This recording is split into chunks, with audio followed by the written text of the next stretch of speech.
السلام علیکم ورحمۃ اللہ وبرکاتہ۔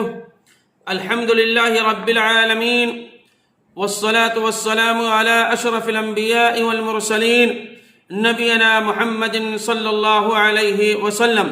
وعن عبد اللہ بن عمر بن عاص رضی اللہ تعالی عنہما ان رسول اللہ صلی اللہ علیہ وسلم قال: الدنیا متاع وخیر متاع الدنیا المرأة الصالحہ۔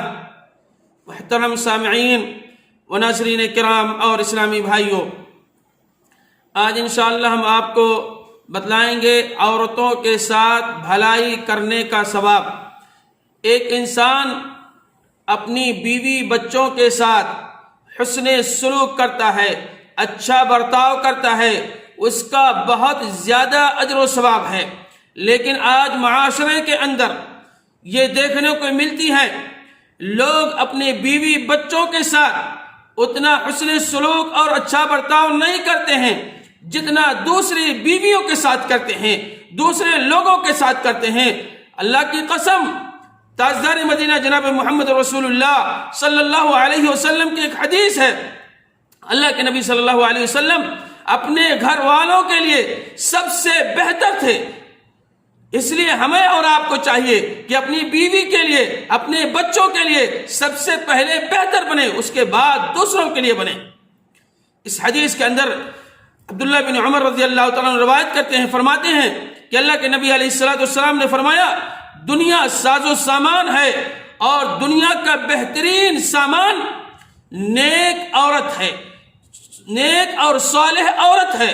جس انسان کو نیک اور صالح بیوی مل جائے، اس کے لیے سب سے بہترین انسان کی زندگی کٹ جائے گی۔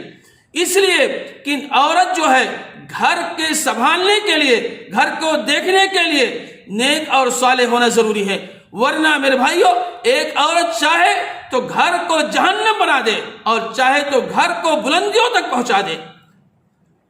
اس لیے حضرت ابو ہریرہ رضی اللہ تعالیٰ فرماتے ہیں کہ اللہ کے نبی علیہ السلام نے ارشاد فرمایا: تم میں سے کامل ترین مومن وہ ہے جو اخلاق میں سب سے اچھا ہو۔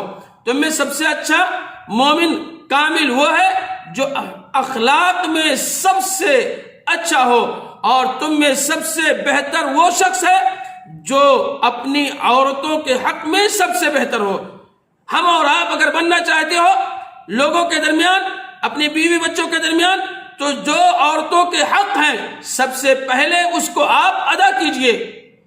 اور اسی طریقے سے حضرت عائشہ رضی اللہ تعالیٰ فرماتی ہیں کہ اللہ کے نبی علیہ السلام نے ارشاد فرمایا: تم میں بہترین شخص وہ ہے جو اپنے گھر والوں کے لیے بہتر ہو، جو اپنے گھر والوں کے لیے بہترین ہو، اور میں تم سب سے زیادہ اپنے گھر والوں سے حسن سلوک کرنے والا ہوں۔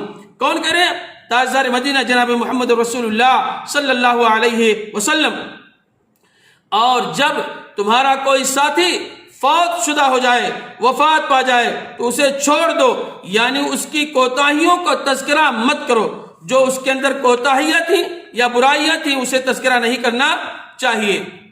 اسی طریقے سے سعد بن ابی وقاص رضی اللہ عنہ فرماتے ہیں کہ اللہ کے نبی علیہ السلام نے ارشاد فرمایا: بے شک اللہ تبارک و تعالیٰ کی رضا کے خاطر جو بھی خرچ کرے گا تجھے اس کا ثواب ملے گا، حتیٰ کہ تو اپنی بیوی کے منہ میں جو لقمہ ڈالے گا اس کا بھی ثواب ملے گا۔